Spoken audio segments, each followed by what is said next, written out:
everyone, thanks for joining me again. Today I'll be showing you how to do an estimate for your client. If your client comes in and just want to get a brief estimate and kind of see what they're looking at as far as the tax return, you can do that from here. This is your client dashboard, and over here to the left hand side, this refund calculator, we're going to click here.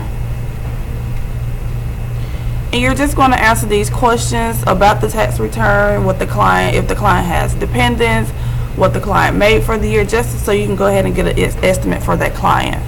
So we're going to enter age here. If you're married, click yes. Filing head of household, we're going to go ahead and click yes here.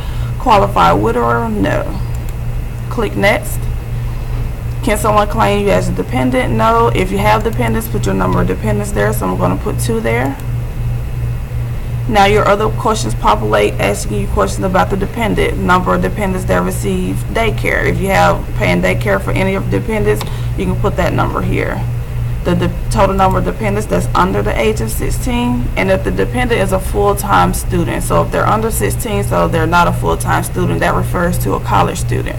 So we're going to click next here. Enter taxable wages, we're going to put $24,000. Federal withholding, we're going to put about 10% of that.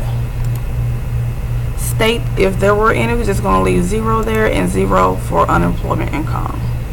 And you see here we've already populated an estimate. So it's going to ask you more questions. It's going to make a difference in that as well. If you paid into medical expenses, you can put that there. We're going to leave that 0. Now if you have anyone that has went to college, so we're going to go ahead and click yes here.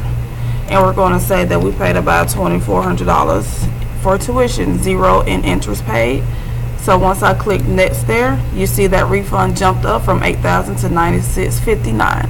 So this breaks down the deductions and everything based off what you put in for that estimate.